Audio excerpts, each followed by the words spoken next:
Vychovaný na príbehoch Julesa Verna a od malička fascinovaný lietajúcimi strojmi. Muž, čo riskoval takmer všetko, keď opustil svoju krajinu bez peňazí, len aby ďalej pokračoval v tom, čo mu veril. Dnes sa spolu preletíme životom a dielom Igora Sikorského, výnimočného konštruktéra, ktorý predstavil svetu prvý použiteľný sériovo vyrábaný vrtuľník. Držte si klobúky, letíme.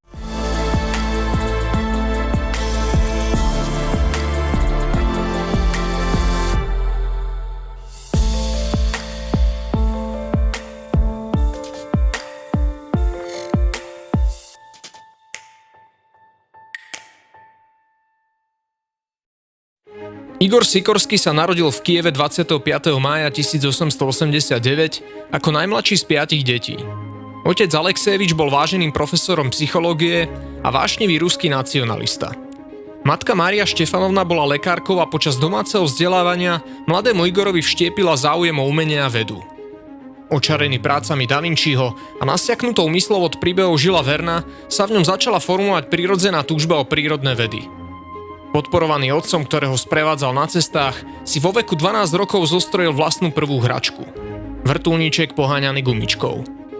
V roku 1906 sa rozhodol, že jeho budúcnosť spočíva v inžinierstve a tak napriek svojmu uspokojivému postaveniu odstúpil z Petrohradského námorného kadeckého zboru a opustil Ruské impérium, aby študoval v Paríži.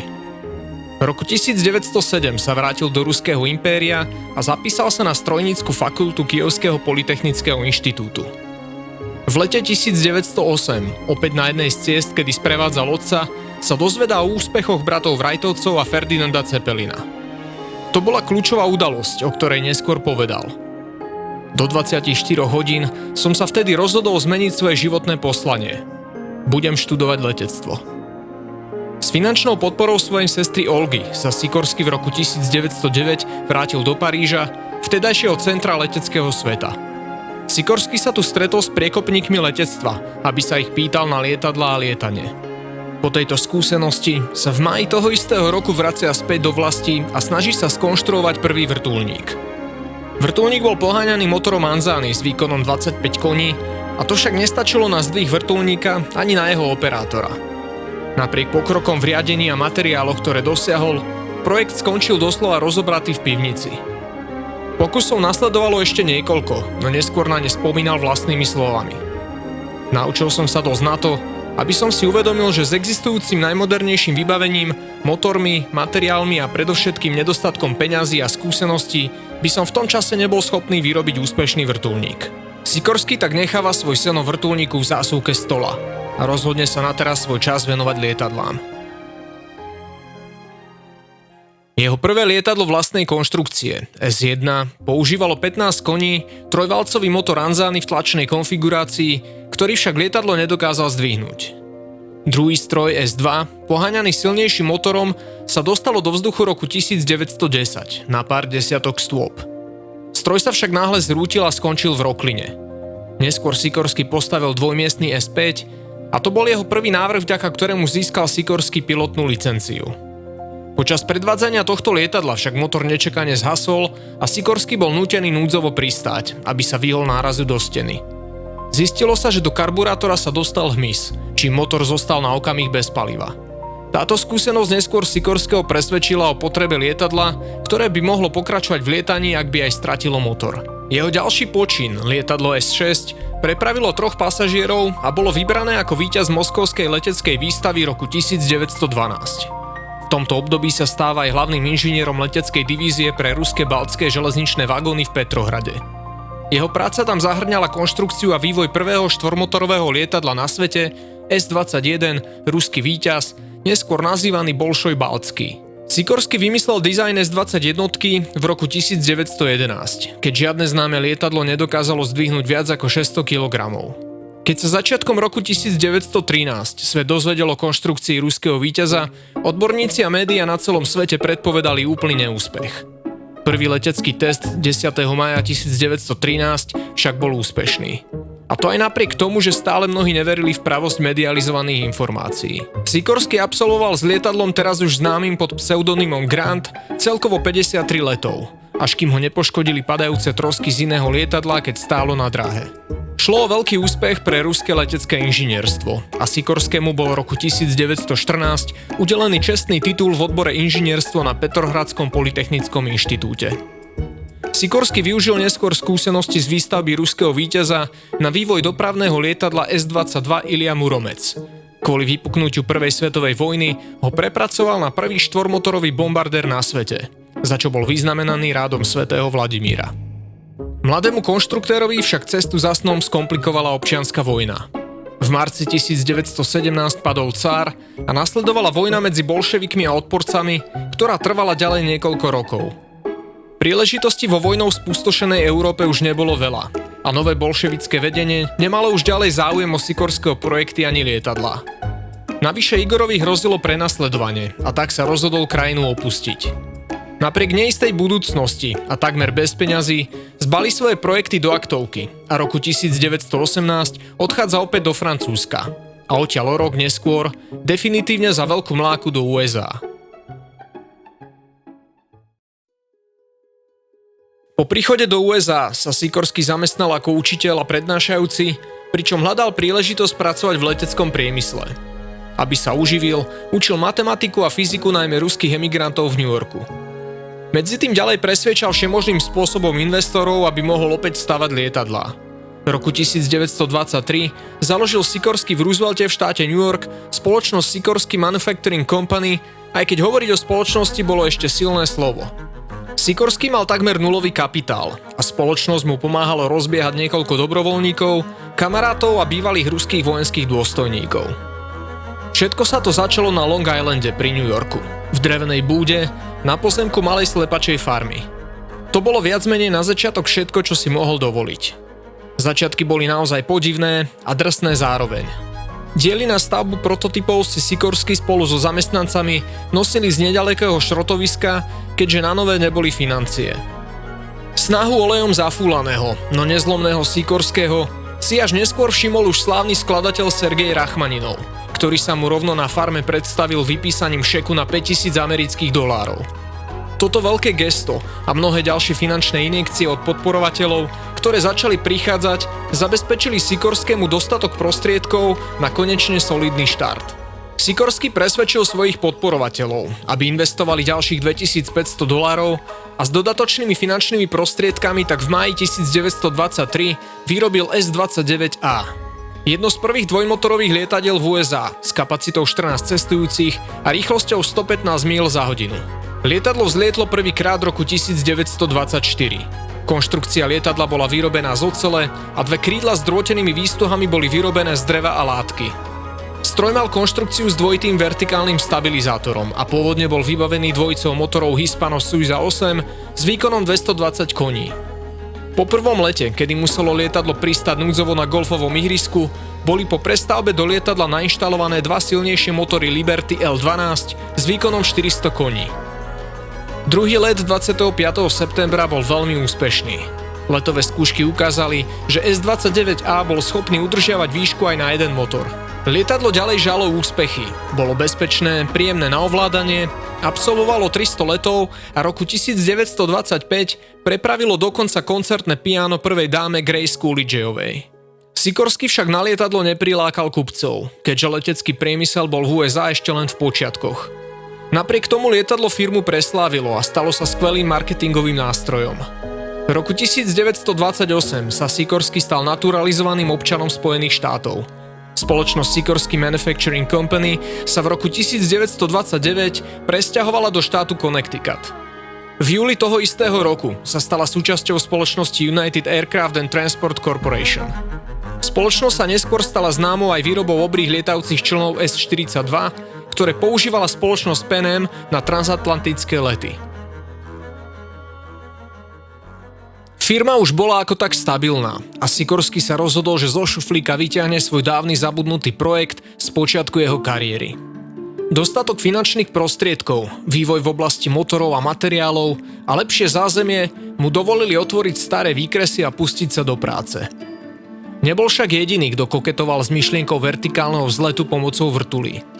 Za prvé seriózne pokusy o helikoptéru sa zaslúžili najmä francúzsky inžinier Paul Cornu, ktorý sa 13. novembra 1907 so svojím strojom pripomínajúcim lietajúci bicykel vzniesol do výšky 1 metra na zhruba 20 sekúnd.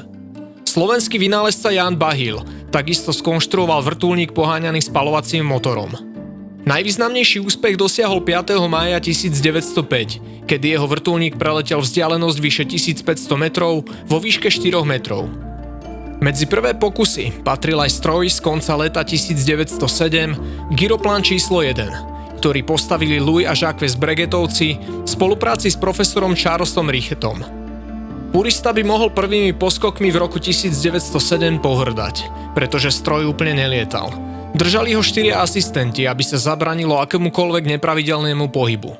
Čerstvý vietor do problematiky priniesol aj Etienne Edmond Oehmichen, v roku 1924 inžinier spoločnosti Peugeot. Ten preletel so svojím štvorrotorovým vrtuľníkom Helikopter 2 dĺžku približne 1 km vo Valentigney vo Francúzsku. Let trval 7 minút a 40 sekúnd a let pozorovala verejnosť aj tlač. Žiaľ, všetky tieto pokusy trpeli na nestabilitu riadenia a praktické využitie týchto strojov bolo tak stále v nedohľadne. Za prvý ozaj použiteľný vrtuľník, aj keď jeho konfigurácia bola úplne iná ako poznáme dnes, možno pokladať stroj Focke-Wulf FV-61. Vývoj sa začal v roku 1932 a viedol ho profesor Heinrich Focke s Gerdom Achgelisom. Prvý let sa uskutočnil 26. júna 1936 a drak lietadla bol založený na osvedčenom cvičnom lietadle Focke-Wulf FV-44 Stieglitz. Protibežné otáčanie dvoch rotorov riešilo problém reakcie krúťaceho momentu, presne tak, ako na problém poukázal už Louis Breguet. Následne stroj vytvoril niekoľko rekordov v nadmorskej výške, rýchlosti a trvaní letu, ktoré vyvrcholili v júni 1938 výškovým rekordom 3427 metrov. Vznikli dva prototypy, maximálna rýchlosť bola okolo 113 km za hodinu a dolet mierne cez 200 km. Stroj sa však nedostal ani do sériovej výroby a tento projekt takisto neprežil druhú svetovú vojnu. Prvé rotorové lietadlo, schopné riadeného letu, skonštruoval v 20. rokoch aj Španiel Juan de la Cierva. Hoci mal od helikoptéry ďaleko, za zmienku určite stojí. Tento vírnik, ktorý nazýval autogyro, mal nad trupom rotor, ktorý síce ale nemal vlastný pohon. Roztlačal sa iba náporom vzduchu pri pohybe dopredu. To zabezpečoval motor s vrtuľou v prednej časti stroja. Sikorsky tak ďalej hľadal praktickú helikoptéru. A to sa podarilo v roku 1938, keď ako technický manažer divízie Vought Sikorsky dokázal presvedčiť riaditeľov spoločnosti United Aircraft, že jeho roky štúdia a výskumu problémov s letom vrtuľníka povedú k prelomu. Pri vývoji konceptu letu s rotormi bol Sikorsky prvý, ktorý zaviedol jeden motor na pohon hlavného aj chvostového rotorového systému. Jeho prvý experimentálny stroj VS-300 skúšobne zalietal 14. septembra 1939 pripevnený lanami.